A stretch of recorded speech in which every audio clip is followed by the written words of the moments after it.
मी माधुरी सचिन पाटील हे इकडचे म्हणजे माहेर माझा हा इकडचा, मी करमचंद पाटील यांची मुलगी.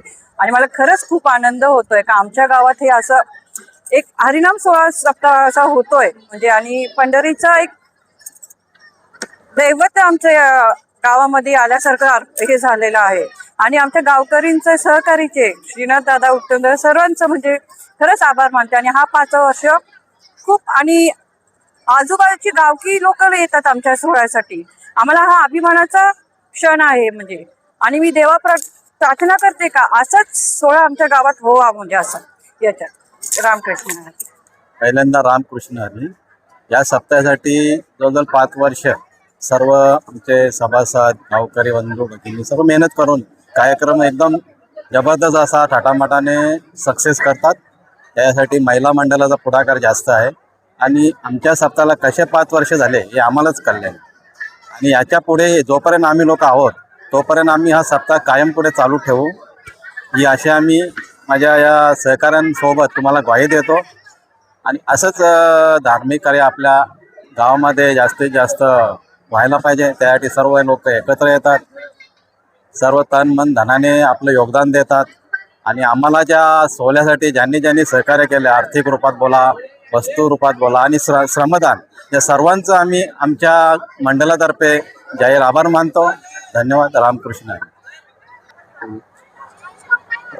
गेली 5 वर्ष ग्रामस्थ अलिमगड यांच्या मार्फत हरिनाम सोहळा उत्सव साजरा केला जातोय.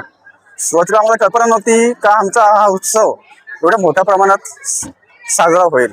पण सांगतात ना की देवच स्वतःचं कार्य स्वतः पूर्ण करून घेतोय. पांडुरंगाच्या कृपेने गेली 5 वर्ष कुठल्याही प्रकारची अडचण न येता एकदम गुण्या आनंदाने हा सोहळा संपन्न होत. आता आपण बघतोय गेली 5 वर्ष म्हणजे जसं आम्ही अनुभवतोय की प्रत्यक्ष पंढरीचं स्वरूप या अलिमगड गावाला आलेलं आहे. जी लोक ज्यांना कुठं पंढरपूरला कुठं जायला जमत नाही काय नाही, ती लोक इथे येऊन प्रत्यक्ष पांडुरंगाचं दर्शन घेतल्यासारखं त्यांना हे होतंय. विनीत महाराजांनी चांगल्या प्रकारे कृष्णलीला सांगितलेल्या आहेत. आमच्या गावामध्ये कुठलाही धार्मिक कार्य असो किंवा राष्ट्रीय सण कुठलाही पण असो, तो खूप गुण्या आनंदाने साजरा केला जातो. गुढीपाडवा असते, शिवजयंती असेल, खंडोबांचा चंपाषष्ठी कार्यक्रम असेल, आमची गावची जत्रा असेल, सर्व कार्यात पूर्ण गाव उतरलेला असतो. आणि निस्वार्थपणे आणि गुण्या आनंदाने प्रत्येक सण साजरा करतो. मी पांडुरंगाच्या चरणी एकच प्रार्थना करतोय की गाव संपन्न व्हावा. गावच्या आम्हा सर्वांना चांगली पांडुरंगाने सद्बुद्धी देव. गावाचं गावची एकता समता कायमची अबाधित राहील. मी या हरिनाम सोहळ्याच्या माध्यमातून मी ते सांगू इच्छितो. सर्वप्रथम मी आपणास सांगू इच्छितो की आमच्या आजूबाजूच्या प्रत्येक गावामध्ये हरिनाम सोहळा होत होतं, परंतु एक अलिमगड गाव असं होतं हे शेवटच्या म्हणजे टोकावरचं गाव. अगदी ह्या गावामध्ये हरिनाम सोहळा नव्हता. आमच्या काही ठराविक लोकांच्या मनामध्ये होतं, परंतु पाठबळ असल्याशिवाय कुठल्याही गोष्टीचं पाठबळ असल्याशिवाय आपण कुठलीही गोष्ट करू शकत नाही, ते तडीच नेऊ शकत नाही. त्याच्यासाठी आपण नुसता पुढाकार घेऊन जमत नाही, तर सगळ्यांचा सहभाग किंवा सहकार्य असणं गरजेचं असतं. आणि ह्या गोष्टीसाठी आम्हाला खऱ्या अर्थाने पुश केलं किंवा एखादं आपल्याला एक काहीतरी कोणीतरी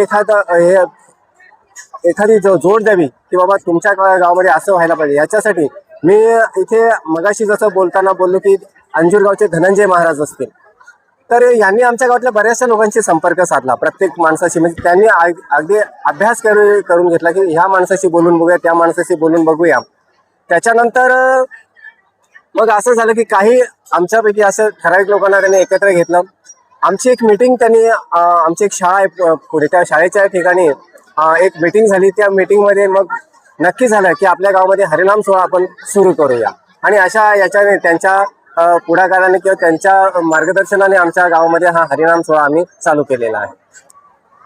आता कीर्तनकारांविषयी सांगाल तर आमच्या इथं प्रत्येक वर्षी अतिशय उत्तम दर्जाचेच कीर्तनकार असतात. रात्री पण तुम्ही जर जे कीर्तन होतं त्या कीर्तन सदगीर महाराजांचं कीर्तन, अगदी धर्मजागरणाचं कीर्तन त्यांनी केलं. आणि खरोखर येणाऱ्या काळामध्ये त्या गोष्टींची आवश्यकता आहे की धर्म जागृत झाला पाहिजे. आणि मी मनोगत व्यक्त करताना, आभार व्यक्त करताना की आपला धर्म टिकला तरच आपण आपली ही जे कार्य करतो, जे सोहळे संपन्न करतो, काही कार्यक्रम करतो, जर धर्म असला तरच आपण हे करू शकतो. आणि या धर्मासाठी त्यांनी जे मार्मिक असं जे मार्गदर्शन होतं किंवा प्रबोधन होतं ते त्यांनी रात्री याच्यातून केलं.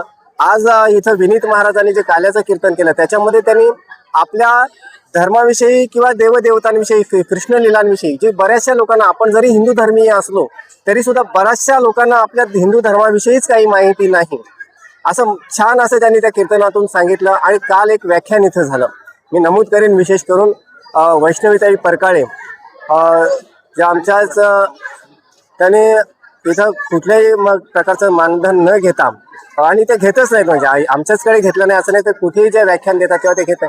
इथं त्यांनी त्यावेळेस सुद्धा एकदम सुंदर अशी छान अशी माहिती महिलांसाठी सांगितली. एक सकाळी छान प्रवचन झालं अनुराधाताई यांचं, त्यांनी सुद्धा छान असे संस्कार, म्हणजे आपण मुलांवर संस्कार किंवा आपली जी संस्कृती आहे ती कशी जोपासली पाहिजे याच्यातून त्यांनी सांगितलं. आणि ह्या गोष्टींचा, सर्व गोष्टींचा आनंद माझ्या गावातून किंवा येणाऱ्या सर्व भाविकांकडून केला जातो, स्वीकार केला जातो असं मला सांगायचं.